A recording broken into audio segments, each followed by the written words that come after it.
A big hello to everyone who are watching me right now.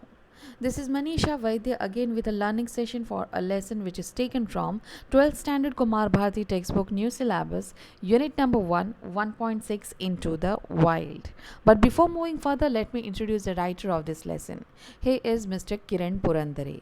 अब तक पुरंदरे ये नाम हमने इतिहास से जुड़ा हुआ पाया, लेकिन आज इस लेसन में हम एक ऐसी शख्सियत के बारे में जानकारी हासिल करेंगे जिनका नाम भी पुरंदरे है, लेकिन ये कोई इतिहासकार नहीं है। ये है वाइल्ड लाइफ ट्रैकर या फिर वाइल्ड लाइफ एक्सपर्ट। तो चलिए देखते हैं, मिस्टर किरण पुरंदरे के बारे में थोड़ी जानकारी हासिल करते हैं। Talking about his studies and accomplishment, BCom के बाद इन्होंने एनवायरमेंटल स्टडीज़ की है फ्रॉम स्कॉटलैंड। इन्हें साहित्य पुरस्कार पुनेज भाई माधव बगल अवार्ड से भी नवाजा गया है। उन्हें बेस्ट लिटरेचर अवार्ड दिया गया है by cultural department of Maharashtra state for his famous book Sakha Nagzira. Apart from these accomplishments, इन्होंने निसर्ग वेद ऑर्गेनाइजेशन और कीकास बर्ड क्लब की भी स्थापना की है। और ये जो कीकास बर्ड क्लब है, ये स्कूल गोइंग बच्चे जो होते हैं उनमें काफ़ी फेमस है। बच्चे महाराष्ट्र स्टेट के यहाँ पर रेगुलर विजिट करना पसंद करते हैं। Now this was the brief introduction of our writer mister Kiran Purandare ji. Now moving further, Into the Wild, this lesson is divided into two parts. Part 1, Lost in the Jungle, and Part 2, Tracking the Panther of Nagarhole. In part first, you will meet a wildlife tracker, as I told you earlier also, Mr. Kiran Purandareji, who has depicted how he lost his way in the jungle of Umbarzara, his adventures, and his struggle to save his life while reaching Pitezari village. And in part second, you will meet a wildlife photographer, Shaz Jung, with his untold, unseen, and unheard thrilling stories. So let's get quickly started with part first, Lost in the Jungle. Writer part 1 में हमसे कहते हैं कि उन्होंने उम्बरजरा के जंगल में तकरीबन 400 दिन बिताए। और इनका रूटीन क्या होता था, ये पितेजरी गांव में रुके हुए होते थे और सवेरे ही पितेजरी गांव से वो निकल पड़ते। उम्बरजरा के जंगल में वो रहते। इस बिल्कुल जैसे स्क्रीन पे आपको दिखाई दे रहा है, एक टेंट है, उस टेंट में वो बैठा करते थे और वाइल्ड लाइफ को ऑब्जर्व करते थे। और शाम होने से पहले ही राइटर जंगल को छोड़कर पितेजरी गांव की तरफ लौट पड़ते। लेकिन एक दिन का जो इंसिडेंट है, जो काफ़ी थ्रिलिंग है उनका, वो यहाँ पर इस पार्ट 1 में हमें बता रहे हैं। एक दिन क्या होता है कि राइटर एज़ यूजुअल इस टेंट में बैठे हुए थे। स्टडी उन्होंने उस दिन की वाइल्ड लाइफ की, और उन्होंने कहा कि ये जो जर्नी है उस दिन की, वो मेरी काफ़ी स्ट्रगल से भरी हुई रही, but it was as fruitful as the jambha tree standing tall on the edges of Umbarjhara. लेकिन ये जर्नी फ्रूटफुल रही, संघर्ष से भरी रही, लेकिन सक्सेसफुल थी। यहाँ पर सक्सेसफुल ये वर्ड ना लिखते हुए राइटर ने फ्रूटफुल लिखा हुआ है। And indirectly he is giving us the indication that the jungle of Umbarjhara was densely packed with the trees of jambha. Jambha tree से ये जो जंगल है वो डेंसली बिल्कुल पैक था। अब शाम का वक्त होने को है और राइटर कहते हैं कि मेरे साथ जो भी टेक्निकल बैकअप्स थे, यानी जैसे उनके जो कैमरास थे एक्सेट्रा, जो भी टेक्निकल सपोर्ट उनके साथ था, वो उन्होंने वाइंड अप कर लिया। अपना जो साजो सामान था वो वाइंड अप कर लिया ताकि वो पितेजरी गांव की तरफ बढ़े। लेकिन जो टेंट के सामने उनके एक नेचुरल वाटर होल था, वहाँ पर उन्होंने कुछ एविफाउनास को नोट किया। एविफाउनास मतलब ये जो पक्षी होते हैं या ये जो जानवर होते हैं, जिन्हें आप माइग्रेटरी बर्ड्स भी कह सकते हैं, ये माइग्रेट करते हैं ऐसे लोकेशन पर जिनके लिए वो लोकेशन काफ़ी फेवरेबल हैं। तो कुछ एविफाउनास को उन्होंने नोट डाउन किया, उनके एंट्री को एक्नॉलेज किया और अपनी फील्ड नोट जो है, जो अपना रिकॉर्ड जहाँ पर लिखते थे, उसमें उन्होंने रिकॉर्ड कर लिया। और निकलते समय उन्होंने अपने टेंट को, जैसे आप स्क्रीन पे देख रहे हो, सूखे पत्तों से या पेड़ की शाखाओं से उन्होंने हाइड कर लिया। जब वो पीतेसरी गांव की तरफ निकल पड़े थे तो रास्ते में उन्हें टीकवुड के पेड़ लगे और महुआ के पेड़ लगे। उसके बाद जैसे जैसे राइटर आगे बढ़ रहे थे वो इस बात की खबरदारी ले रहे थे, इस बात को के ऊपर वो फोकस कर रहे थे कि मैं किसी भी तरीके से जंगल का कानून ना तोड़ूं। जंगल का पहला कानून क्या होता है कि वहाँ पर शांति बनी रहती है और उस शांति का, उस जो पीसफुल सराउंडिंग होती है उसका रिस्पेक्ट करना बहुत इम्पॉर्टेंट होता है। तो राइटर कहते हैं कि मैं चलते वक्त अपने पैरों के आवाज़ भी मैं होने नहीं दे रहा था, यानी कम से कम आवाज़ करने की कोशिश कर रहा था। और राइटर कहते हैं कि मैं काफ़ी अकेला था, सो मैं बिल्कुल, मेरी जो सिचुएशन थी, मेरी जो कंडीशन थी वो एक लोमड़ी की तरह थी। I was alone here like a fox. Fox, ये लोमड़ियाँ क्या करती हैं? लोमड़ियाँ जो होती है वो हमेशा झुंड में रहना पसंद करती हैं ताकि उन पर कोई अटैक ना करे, और जब वो अकेली पड़ती है तब उनको ज़्यादा सतर्क रहना पड़ता है। उसी तरीके से राइटर के साथ और कोई नहीं था, राइटर अकेले थे, तो राइटर अपनी तुलना जो है यहाँ पर फॉक्स से कर रहे हैं कि जैसे कीनली ऑब्जर्वेशन होता है लोमड़ियों का, उसी तरीके से मैं भी सारी सिचुएशन को, सारे सराउंडिंग को कीनली ऑब्जर्व कर रहा था, इस बात की खबरदारी ले रहा था कि मुझसे कोई मिस्टेक ना हो जिसके चलते मुझ पर किसी वन्य प्राणी का अटैक हो सकता है। बहुत सारी आवाज़ें राइटर के कानों पर टकरा रही थी। His ears were grasping varieties of sound, लेकिन इस बीच में उन्हें एक फैमिलियर आवाज़ सुनाई दी, और वो आवाज़ कैसी थी? क्या क्याक, क्या को क्याक। ये आवाज़ लंगूर्स की थी। जो लंगूर्स का जो बॉस होता है, लीडर होता है ना, वो कहाँ पर बैठा हुआ था? ट्री टॉप पे बैठा हुआ था। राइटर ने देखा कि एक लंगूर जो शायद से सारे लंगूर्स का लीडर होगा, वो ट्री टॉप पे बैठा हुआ है और ख्याक ख्याक आवाज़ निकाल रहा है। थोड़े ही देर बाद उन्होंने देखा कि बाकी की जो लंगूर की सेना थी, लंगूर ब्रिगेड, उन्होंने भी उस कॉल को रिस्पॉन्ड करना शुरू किया। जो यहाँ वहाँ स्कैटर्ड थे लंगूर, अब ये भी आवाज़ें कर रहे हैं ख्याक ख्याक, और उस लीडर लंगूर को जो है रिस्पॉन्ड दे रहे हैं, एक तरीके से रिस्पॉन्स दे रहे हैं। और थोड़े ही क्षणों में ये सारे जो लंगूर थे, जो बिखरे पड़े थे, वो अब कहाँ जा रहे हैं? पेड़ों पर चढ़ने की कोशिश कर रहे हैं, so that they can secure themselves. अब ये सारी चीज़ें क्यों हो रही थी? क्योंकि लीडर लंगूर ने देख लिया था एक लेपर्ड को, और इस पैराग्राफ में लेपर्ड को दो तरीके से डिस्क्राइब किया है। एक तो elusive, elusive means what? Difficult to catch, आप उसे अजाइल भी कह सकते हो, या फिर एपेक्स प्रेडेटर। एपेक्स प्रेडेटर का मतलब क्या है कि प्रेडेटर यानी भक्षक प्राणी, और एपेक्स मतलब टॉप मोस्ट। एपेक्स प्रेडेटर ये टॉप मोस्ट यानी टॉप मोस्ट अटैकर है। इन दो शब्दों से इस लेपर्ड को डिस्क्राइब यहाँ पर किया हुआ है। लंगूर ने देख लिया था इस एपेक्स प्रेडेटर लेपर्ड को, और अपने आप को सिक्योर करने के लिए जो है इन्होंने एक दूसरे को कॉल करना, यानी अलार्म कॉल देना जो है वो शुरू कर लिया। राइटर को इस बात का अंदाज़ा हो चुका था कि leopard is out of its layer. Layer का मतलब क्या है? अपनी गुफा से वो बाहर निकल चुका है शिकार की तलाश में। लेपर्ड की मूवमेंट आप जानते हो कि हमेशा एक स्टिल्दी मूवमेंट होती है, यानी बिल्कुल धीमे धीमे गति से वो चलता है और एक अटैक उस सामने वाले इंसान पर या प्राणी के ऊपर कर देता है। ये मूविंग जो स्टिल्दीली मूविंग फिगर है लेपर्ड की, वो लंगूर्स ने देख ली थी।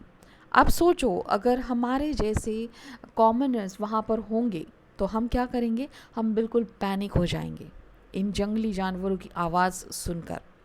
लेकिन राइटर एक वाइल्ड लाइफ एक्सपर्ट है, उन्होंने ऐसा नहीं किया, वो पैनिक नहीं हो गए।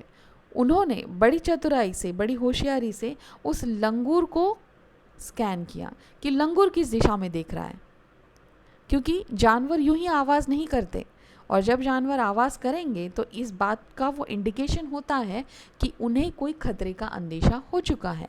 अब राइटर लंगूर जहाँ पर देख रहा था उस दिशा को वो बिल्कुल स्कैन करने लग गए। उन्हें पता लग गया था कि लंगूर अगर उस दिशा में देख रहा है तो खतरा वहीं पर मंडरा रहा होगा।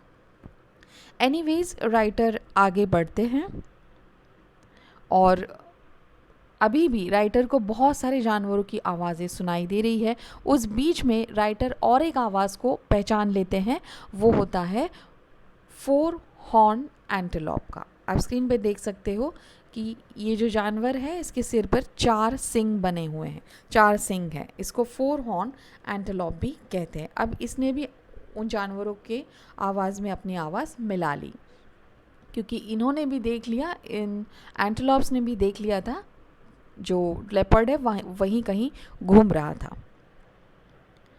आगे बढ़ रहे हैं राइटर, इस बीच में उन्हें एनिमल वेस्ट दिखाई देता है। अब ये एनिमल वेस्ट है लेपर्ड का, और राइटर को इस बात की अब पूरी तरीके से पुष्टि हो चुकी है कि ये लेपर्ड जो है ये यहीं कहीं आसपास है। राइटर आगे बढ़ रहे हैं और एक्सीडेंटली एक ऐसी जगह पर, एक ऐसी लोकेलिटी में वो पहुंच जाते हैं जो कोर एरिया है, जहाँ पर बिग कैट्स रिसाइड करती है, यानी लेपर्ड, टाइगर वगैरह उनके रहने का वो एक स्थान है उस जंगल में, जिसे सैंक्टम सैंक्टोरम से इस लेसन में लिखा गया है। लेकिन राइटर देखते हैं कि वहाँ पर सामने कोई भी बिग कैट नहीं है, यानी न टाइगर है और ना ही लेपर्ड है। अब राइटर थोड़े डर गए, क्योंकि अगर ये सामने नहीं है तो ये है कहाँ। इस बात की उन्हें डर लग रहा था कि ये जो लेपर्ड है वो कहीं से भी अटैक कर सकता है। तो राइटर काफ़ी नर्वस हो जाते हैं इस क्षण में, जहाँ पर वो कोर एरिया जो है बिग कैट्स का वहाँ पर पहुँच गए हैं, लेकिन बिग कैट्स उन्हें सामने कहीं पर भी दिखाई नहीं दे रही हैं। राइटर के यहाँ पर 2 मन सामने आते हैं, जैसे किसी इंसान के 2 मन होते हैं। कोई जो संकट की परिस्थिति होती है या कोई एडवर्स सिचुएशन होता है तो उस वक्त एक मन हमारा हमें संवारता है और दूसरा मन हमें डराता है। उसी प्रकार से राइटर का एक मन जो है उन्हें डरा रहा था कि तू जंगल में अकेला है, तुझ पर अटैक हो सकता है, लेपर्ड यहीं कहीं आसपास है, और दूसरा मन उन्हें संवार रहा था। किस चीज़ को चलते कि हम आगे बढ़ रहे हैं और जानवरों की आवाज़ अब कम हो रही है, और जानवरों की आवाज़ कम हो रही है इसका मतलब हम खतरे से बाहर हैं। हमने लेपर्ड को भी पीछे छोड़ लिया है, उस बिग कैट को भी पीछे छोड़ दिया है। तो इस प्रकार से राइटर के 2 मन हमारे सामने आते हैं। अब आगे बढ़ चुके हैं राइटर, और मिस्टर किरण पुरंदरे की मुलाकात वहाँ पर एक व्यक्ति से होती है जिसका नाम है राजू इस्कापे। वो दूर से ही उस व्यक्ति को देखते, उसके हाथ में एक डंडा होता है। अब राइटर थोड़े यहाँ पर रिलैक्स हो जाते हैं, लेकिन उसे मुलाकात करने के बाद पता चलता है मिस्टर किरण पुरंदरे को कि ये व्यक्ति जो है राजू इस्कापे, ये तो उनसे भी ज़्यादा नर्वस है, ये तो उनसे भी ज़्यादा डरे हुए हैं, क्योंकि राजू इस्कापे ने भी अंदाज़ा ले चुके हैं कि लेपर्ड यहीं कहीं आसपास है।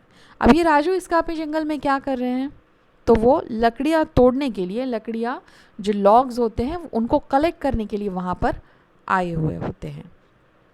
राजू इस्कापे और मिस्टर किरण पुरंदरे थोड़ा देर एक पेड़ के नीचे बैठते हैं। इस पेड़ का नाम है कुसुम ट्री, आप स्क्रीन पे देख सकते हो। इस पेड़ के नीचे वो थोड़ा देर बैठकर रिलैक्स करते हैं, बातें करते हैं, और राजू इस्कापे मिस्टर किरण पुरंदरे की तारीफ़ करते हैं कि आप इस उम्बरज़रा के जंगल में जो हेवन है, स्वर्ग है जंगली जानवरों के लिए, जैसे स्लोथ पेयर्स हो गए या फिर बिग कैट्स हो गई, जैसे lion, tiger, jaguar, leopard etcetera, इनके लिए ये स्वर्ग है। यानी इतने खतरनाक प्राणी यहाँ पर रहते हैं, और उस बीच में आप यहाँ पर रेगुलर आप सॉलिटरी विज़िट करते हो, अकेले आते हो और स्टडी करते हो। ये बात सच में काबिले तारीफ़ है। तो इनकी इस तरीके से बातें होती हैं, और राजू इस्कापे मिस्टर किरण पुरंदरे को कहते हैं कि ये जो रास्ता है यहाँ से राइट हैंड साइड में और एक रास्ता जाता है, मैं राइट हैंड साइड से निकलता हूँ, आप सामने का रास्ता पकड़ लीजिए, क्योंकि आपको पितेज़री गांव लौटना है। राइटर निकल पड़ते हैं पितेजरी गांव की तरफ, यानी जो रास्ता राजू इस्कापे ने बताया उस रास्ते से वो आगे निकल पड़ते हैं। उस बीच में राइटर को बहुत सारे हिलक्स लगते हैं, आप स्क्रीन पे देख सकते हो स्टूडेंट्स। जो टीले वगैरह होते हैं ना, उस तरीके के छोटे छोटे हिलक्स उन्हें वहाँ पर उनके रास्ते में पड़ते हैं। आगे और चलते तो उन्हें महुआ का पेड़ दिखाई देता है, और उस महुआ के पेड़ के नीचे का जो हिस्सा होता है वो काफ़ी साफ किया हुआ होता है।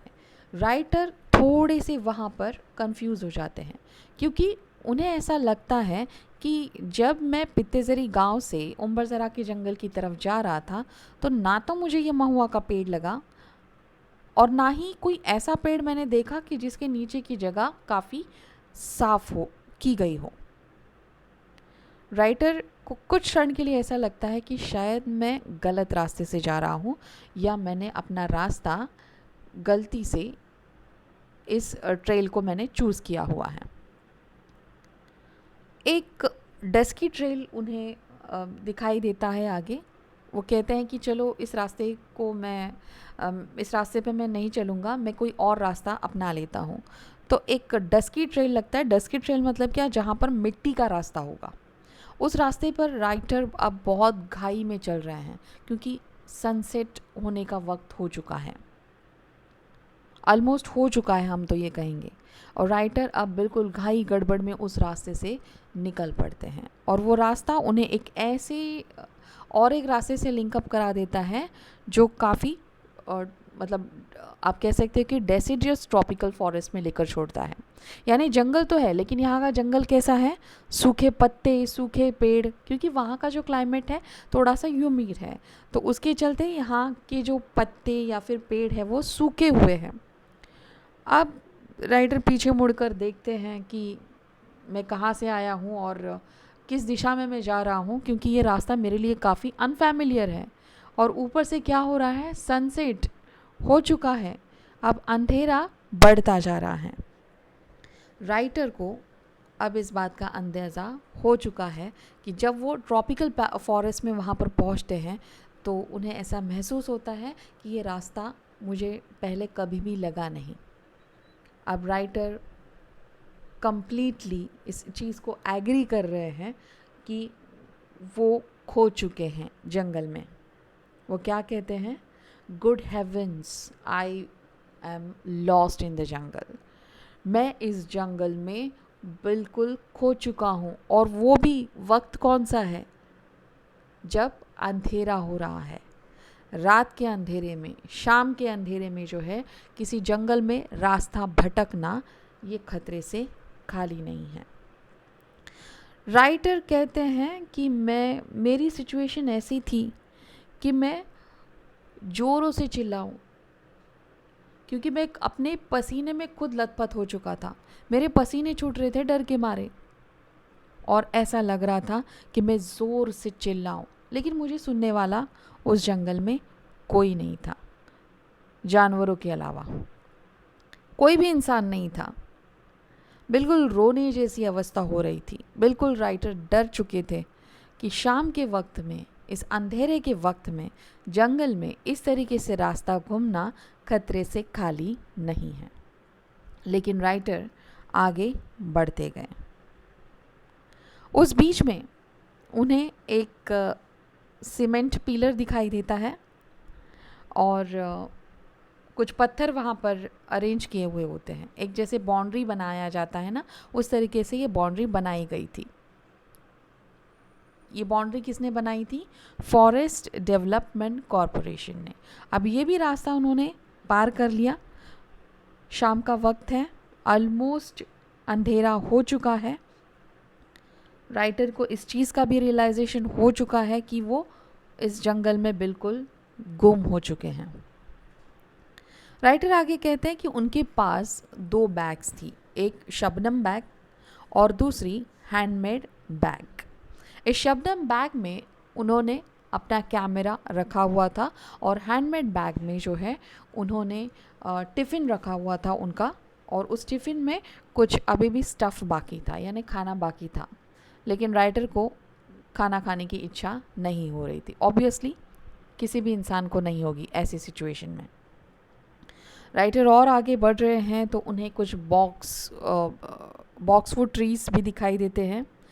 भूप भूप साउंड उनके कानों पर टकरा रहा है जो कि काउकल बर्ड का है, और रॉबिन बर्ड की भी आवाज़ उन्हें सुनाई दे रही है। अगेन उनके जो कान हैं वो वैराइटीज़ ऑफ साउंड को ग्रास्प कर रहे हैं, लेकिन जानी पहचानी आवाज़ होकर भी ये सारी चीज़ें उन्हें काफ़ी अजीबोगरीब लग रही थी। आगे बढ़ रहे हैं राइटर, और इस बीच वापस से उन्हें बहुत सारे टीले नज़र आ रहे हैं, और उन टीलों को वो पार करते करते करते करते एक ऐसी जगह पर वो पहुंचते हैं जहां पर उन्हें फिर एनिमल वेस्ट दिखाई देता है, और ये एनिमल वेस्ट स्लोथ बेयर का होता है। अब लेपर्ड से बचे नहीं तो स्लोथ बेयर का खतरा, क्योंकि स्लोथ बेयर भी अटैकिंग होते हैं।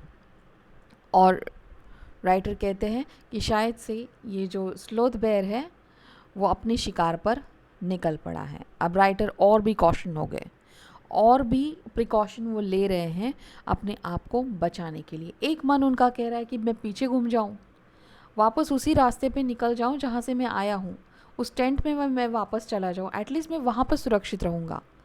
या तो फिर किसी पेड़ का सहारा ले लूँ, पेड़ पर चढ़ जाऊँ और वहाँ पे अपने आप को सिक्योर कर लूँ। लेकिन राइटर का दूसरा मन कह रहा है कि ना, ये सारी चीज़ें कर कर कोई फ़ायदा नहीं है, क्योंकि अगर मैं वापस से उस जंगल में चला जाऊँगा तो भी मुझे खतरा है। अगर मैं पेड़ पर भी चढ़कर बैठ जाऊँगा तो भी पेड़ पर भी बैठना जो है वो भी खतरे से खाली नहीं है, क्योंकि वहाँ पर भी बहुत पॉइजनस इंसेक्ट्स होते हैं छोटे छोटे, या फिर सांप हो सकते हैं, स्नेक्स हो सकते हैं, जिनसे भी खतरा बना रहेगा। तो राइटर कहते हैं, उन्होंने अपने आप को समझाया कि पीछे भी मुड़ना नहीं है, यहाँ वहाँ कहीं पर भी मुड़ना नहीं है, जो रास्ता सामने दिखाई देगा उसी रास्ते से निकल पड़ना है। और फॉर्चुनेटली अब वक्त थोड़ा गुजर चुका है और राइटर एक ऐसे रास्ते पर आ जाते हैं जिस पर रेड सॉइल है, यानी लाल मिट्टी है। इस लाल मिट्टी को देखकर राइटर को काफ़ी रिलैक्स महसूस होता है, क्योंकि उस लाल मिट्टी के ऊपर, जैसे आप स्क्रीन पे देख सकते हो, साइकिल के निशान हैं। जो साइकिल होती है उसके पहियों के निशान इस लाल मिट्टी पर बने हुए हैं। राइटर के लिए ये किसी कॉन्सोलेशन से कम नहीं था। उन्हें काफ़ी रिलीफ महसूस हुआ, काफ़ी रिलैक्स हो गए, काफ़ी कंफर्ट हो गए, क्योंकि साइकिल चलाने वाले तो इंसान होते हैं। और इस लाल मिट्टी को देखकर, इस साइकिल के पहियों के निशान को देखकर राइटर को अंदेशा हो चुका था कि जो ह्यूमन सिविलाइजेशन है, जो मनुष्य बस्ती है, वो यहीं कहीं आसपास होगी। लेकिन फिर भी राइटर के शरीर में एक कंपन था, क्योंकि वो नर्वस थे, क्योंकि वो डरे हुए थे। बट स्टिल उनका जो बॉडी है वो काँप रही थी, वो शिवर कर रही थी। वो आगे बढ़ रहे हैं, हिलक्स लग रहे हैं उन्हें, और एक हिलक पर चढ़ने के बाद उन्हें लाउड स्पीकर से आवाज़ें आ रही थी। अब ये loudspeaker obviously it was the second biggest consolation for our writer mister Kiran Purandare. पहला कॉन्सोलेशन उनके लिए क्या था कि वो लाल मिट्टी का रास्ता और उस पर साइकिल के पहियों के निशान, और दूसरा कॉन्सोलेशन क्या था, लाउड स्पीकर से उन्हें आवाज़ें आ रही थी, कुछ लोगों की बातें उस लाउड स्पीकर के माध्यम से सुनाई दे रही थी। बिल्कुल राइटर हमारे जो है वो खुश हो गए, और उस टीले से, जिस टीले पर वो चढ़े हुए थे, वहाँ से उन्होंने आउट ऑफ जॉय छलांग लगाई और आगे का रास्ता उन्होंने पकड़ लिया। अब उस रास्ते पर उन्हें वापस से एनिमल वेस्ट दिखाई दिया। अब ये एनिमल वेस्ट, जैसे हमने पहले भी शुरुआती पैराग्राफ्स में पढ़ा, शुरुआती एक्सप्लेनेशन में देखा कि पहला एनिमल वेस्ट उन्हें लेपर्ड का दिखाई दिया, दूसरा उन्हें स्लोथ बेयर का दिखाई दिया जो अटैकिंग जानवर है। अब उन्हें और एक बार एनिमल वेस्ट दिखाई दिया। वो किसका था? तो ब्लू बुल का था, जो नील गाय जिसे हम कहते हैं। अब इस बात की उन्हें और पुष्टि हो गई कि ये सारी चीज़ें जो अब मुझे दिखाई दे रही है, लाल मिट्टी का रास्ता हो, साइकिल के पहियों के निशान हो, या फिर ब्लू बुल का वेस्ट हो, ये सारी चीज़ें इंडिकेशन है, लाउड स्पीकर की आवाज़ ये इंडिकेशन है कि मैं ह्यूमन बस्ती के ही आसपास कहीं हूँ। अब राइटर अपने आप से सवाल पूछ रहे हैं, आगे का रास्ता तो वो चल ही रहे हैं, उस बीच में वो गिर रहे हैं बल खाकर, फिर संवर रहे हैं, फिर उठ रहे हैं और आगे का रास्ता चलते जा रहे हैं। उस बीच में राइटर अपने आप को सवाल पूछ रहे हैं कि ये ह्यूमन सिविलाइजेशन जो ये मनुष्य बस्ती जो है वो कितनी दूर है, किस दिशा से मैं आगे बढ़ूँ तो ये ह्यूमन बस्ती, ये इंसानी बस्ती, जल्दी से मैं उस बस्ती पर जा सकता हूँ। अनेकों सवाल जो है राइटर के मन में अब उमड़ रहे हैं और जैसे जैसे राइटर आगे बढ़ रहे हैं वैसे वैसे लाउड स्पीकर की आवाज़ और भी लाउड सुनाई दे रही है और जो पितेज़री गाँव है वो अब उन्हें क्लियर कट नज़र आ रहा है। अब उस गांव में जाने के बाद उन्हें पता चलता है कि लाउड स्पीकर जो है वो किस लिए इंस्टॉल किया गया, किसने इंस्टॉल किया, तो राजीराम भालावी के फार्म में इस लाउड स्पीकर को इंस्टॉल किया गया था क्योंकि उनके बेटे केशव भालावी की शादी है, इसके लिए वो लाउड स्पीकर वहाँ पर इंस्टॉल किया गया था। राइटर बहुत खुश हो गए, उन्होंने लेफ्ट हैंड साइड में मुड़कर देखा तो एक लेक था, वहाँ पर एक तालाब नुमा था। उस तालाब को देखकर और एक फैमिलियर हिलक उन्हें दिखाई दिया जिसका नाम है सुई हुडाकी। वो देखने के बाद उन्हें बिल्कुल इस चीज़ की पुष्टि हो गई कि अब वो सुरक्षित है, अब वो ह्यूमन सिविलाइजेशन में आ चुके हैं और ये परिचित जो चीज़ें हैं जैसे लेक हो गया या फिर फैमिलियर हिलक है वो परिचित है उन्हें, अब वो खतरे से बिल्कुल बाहर है। अब एक कुत्ता उन पर भौंक पड़ता है। जैसे ही वो राजीराम भालावी के फार्म पे जाते हैं तो उन पर एक कुत्ता जो है बार्किंग करने लगता है, लेकिन इस कुत्ते के भौंकने को मिस्टर किरण पुरंदरे बहुत पॉजिटिवली ले रहे हैं, यानी सार्किस्टिकली वो यहाँ पर कहते हैं कि ये कुत्ता असल में मुझ पर भौंक नहीं रहा है बल्कि ये मेरा स्वागत कर रहा है। ऑब्वियसली किसी भी इंसान जो खतरे से बचकर आया हो उस पर अगर कोई अटैक भी कर रहा है, जैसे यहाँ पर कुत्ता उन पर भौंक रहा है, तो उनके लिए वो पॉजिटिव नोट है। और मिस्टर किरण पुरंदरे ने यहाँ पे सार्किस्टिकली कहा है कि ये जो कुत्ता है वो मुझे वेलकम कर रहा है कि आओ आप खतरे से बचकर आए हो, welcome to the village of Pitezari. Writer आगे कहते हैं कि पितेज़री गांव में पहुंचने के बाद जो पहली चीज़ मैंने की वो है स्नान। पहले तो उन्होंने नहा लिया, फिर उसके बाद में उन्होंने जी भर के खाना खाया क्योंकि अभी भी उनके पेट में दर्द था, लेकिन ये पेट का जो दर्द है वो it was out of fear, it was out of nervousness. जी भर के उन्होंने खाना खाया और अपने आप को उनका जो कॉट था, जैसे विलेजेस में आप देखते हो गांव में जो कॉट्स होते हैं वो सोने के लिए बाहर रखे हुए होते हैं खुले आकाश के नीचे, राइटर ने अपने आप की जो शरीर है, अपने आप की जो बॉडी है वो उस कॉट के ऊपर फेंक दी और रिलैक्स किया। पीठ के बल वो सोए हुए थे, रात कंप्लीटली हो चुकी थी और वो स्टार स्टडीड स्काई को देख रहे थे, यानी जो सितारे थे आकाश में उनकी तरफ वो देख रहे थे और अपने आप से बात कर रहे थे। सार्किस्टिकली उन्होंने कहा कि मैं तो वाइल्ड लाइफ एक्सपर्ट हूँ, लेकिन फिर भी उम्बर ज़रा एक ऐसा जंगल है जिसमें आप गुम हो सकते हो, जहाँ पर आप लॉस्ट हो सकते हो। इस नोट पर राइटर ने पार्ट 1 यहीं पर ख़त्म किया। This is the end of our part 1 lost in the jungle, and this part 1 extract is taken from Sakha Nagzira, the book written by Mr. Kiran Purandare.